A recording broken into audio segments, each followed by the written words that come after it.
نحمده ونصلي على رسوله الكريم اما بعد اعوذ بالله من الشيطان الرجيم بسم الله الرحمن الرحيم خلق الانسان علمه البيان صدق الله العظيم وقال النبي صلى الله عليه وسلم ان من البيان لسحرا او كما قال عليه الصلاة والسلام۔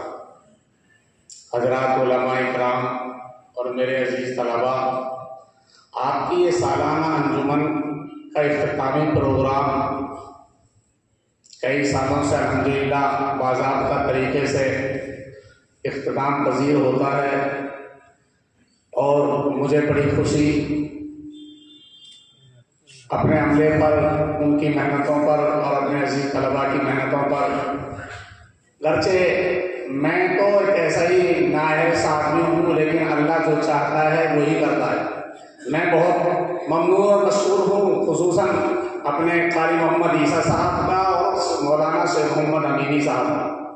یہ وہ دو حضرات تھے جو ہمیشہ جب میری ملاقات ہوتی، میں کہنے میں حجاب نہیں رکھتا اس بات کو، یہ ہمیشہ میرے ساتھ میں خیر خواہی کی رائے دیتے مجھے، اور ایک بات کہتے ہیں، بھائی مفتی صاحب یہ مدرسہ پوری میوات کا ام المدارس ہے، بڑا مدرسے کے نام سے جانا جاتا ہے، یہاں تعلیمی تمام شعبے زندہ ہونے چاہیے۔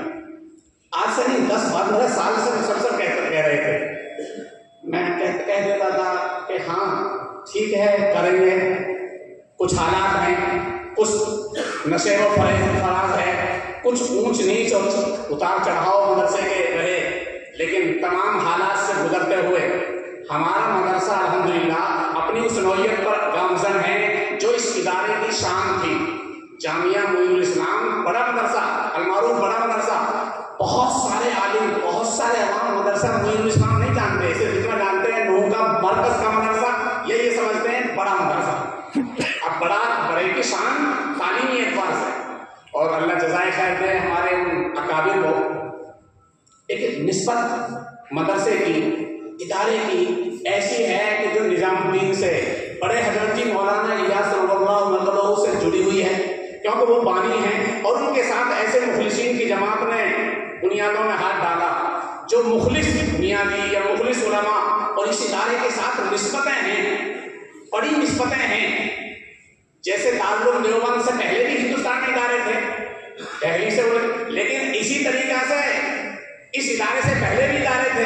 دارالعلوم کی جو حیثیت ہے پورے بر صغیر میں، الحمدللہ ثم الحمدللہ ہمیں اس فخر ہے کہ ہماری نسبت اس ادارے سے جڑ گئی جو بڑے حضرت جی مولانا الیاس رحمۃ اللہ علیہ کے ہاتھوں سے جس کی بنیاد رکھی گئی، اور جس کو تبلیغ کا مرکز قرار دیا گیا تھا۔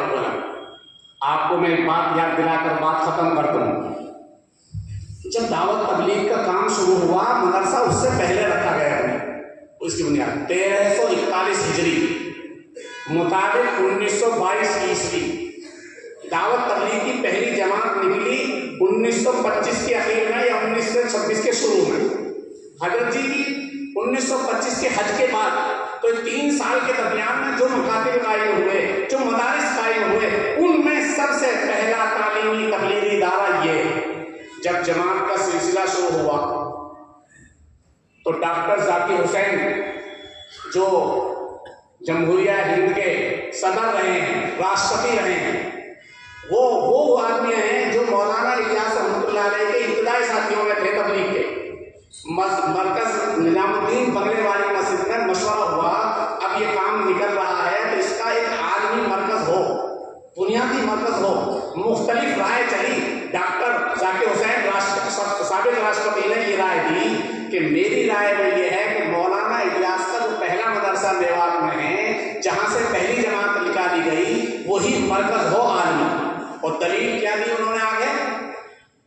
دنیا میں حالات ہیں، ملک میں حالات ادل بدل ہو رہے ہیں، اس وقت تو انگریز کی حکومت تھی، نہ معلوم کیا حالات ہے۔ میوات وہ خطہ ہے جس میں ہمیں امید ہے کہ انشاءاللہ امن و سلامتی کے ساتھ کام کی بنیادوں کی حفاظت ہوگی۔ آپ کو یاد رکھنا چاہیے میوات وہ امن کا خطہ ہے، حالات آئے، کچھ بھی ہوا، بدامنیاں لوگ چاہتے ہیں، لیکن میوات انشاءاللہ ثم الحمدللہ ہمیں امید ہے کہ امن کے ساتھ رہے گا، بدامنی یہاں نہیں ہوگی۔ حالات آتے ہیں، وہ ڈاکٹر صاحب کی رائے سمجھ میں آیا. آج بھی جب لاک ڈاؤن لگا سارے ہندوستان کے مدرسے بند ہوئے، لیکن الحمدللہ ان بزرگوں کی دعا پر یہ ادارہ پوری سال بدستور جاری رہا. حضرت مولانا صاحب دامت برکاتہم حضرت جی رابع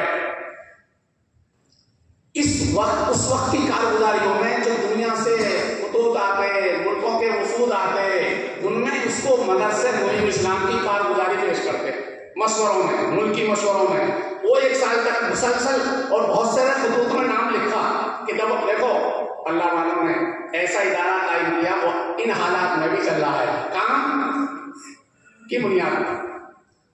ہمیں بڑی خوشی ہے، فخر ہے الحمدللہ کہ ہمارا یہ ادارہ چلتا رہا.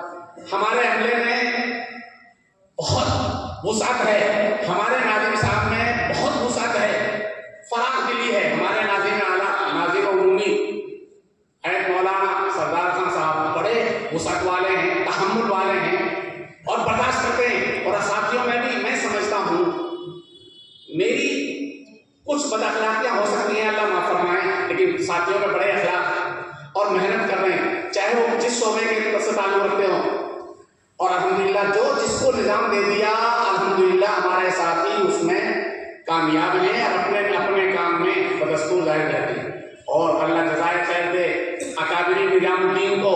حید مولانا صاحب دامت برکاتہم کے پاس میں ہم اس وقت میں کارگزاری لے کے گئے جب لاک ڈاؤن تھا.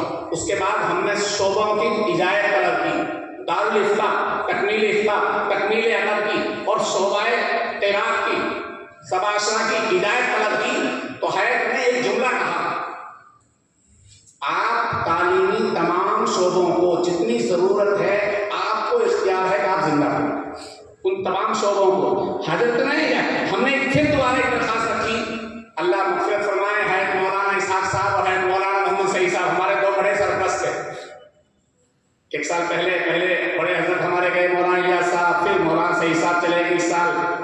ان دونوں کی رائے ہوتی تھی، ہم سے برجستہ کہتے تھے، ان کی سرپرستی ہمیں بہت سارے کاموں میں حاصل تھی کہ بھائی تدریب المعلمین کا کورس بھی ہو. ہم نے سوچا کہ بغیر مرکز کی ہدایت کے ہم کیسے کریں.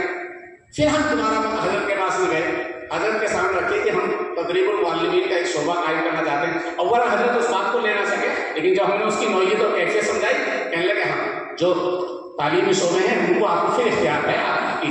یہی حضرت نے جب کہا تھا جب مدرسے کی تعمیر شروع کی. ہم نے اس مدرسے کی تعمیر 2006 میں بھی نقشہ بنوایا تھا. مرکز کا بڑا انجینئر احمد قاسو جی تھا، تبلیغ میں بھی تھا، وہاں کا انجینئر تھا. ہم اس کو لے کر آئے، اس کی وزٹ کرائی، اس کی ضیافت کی، اس نے پورا جائزہ لیا حضرت کی ہدایت سے. اس نے جا کر رپورٹ دی کہ یوں نوعیت ہے مدرسے کی، اتنی تعمیر ہے، یہ پوشیدہ ہو چکی، یہ ابھی کچھ کام کر سکتی ہے. حضرت نے کہا سادگی کے ساتھ اب تک مدرسے کی تعمیر اور استعمال کی جا سکتی. انہوں نے کہا 10-15 سال، یہ جملہ کہوں گا. حضرت کا نظام ہم چاہ رہے تھے 2006 میں مدرسہ بن جائے گیا، لیکن بس ان کی منہ سے نکلا 10-15 سال. حضرت نے کہا ابھی اور ایسے ہی سادگی بنے. پھر یہ 2016 کا حالات آئے بدلے، 2017 میں ہم نے پھر اپنی درخواست. حضرت حالات ایسے ہو گئے مدرسے کے کمروں میں پانی گھس جاتا ہے برسات میں، کوئی گنجائش نہیں ہے مگر اس کی تعمیر جدید کے. حضرت نے ہم نے نقشہ پیش کیا، ہدایت لی، پھر دوبارہ نقشہ، پھر یوں کہا تم ان کاموں کے ذمہ دار ہو، تم اس کام کو کرو. ان کی ہدایت سے الحمدللہ ثم الحمدللہ آپ نے تعمیر دیکھی. کتنے علماء کو ہم سمجھاتے تھک گئے. ہمارے یہاں اس تعمیر میں، ہمارے یہاں کی تعمیر میں پہاڑ کا کوئی چندہ نہیں ہے. اتنی بڑی تعمیر ہو رہی ہے، اپنی قوم کا، اپنے علاقے کا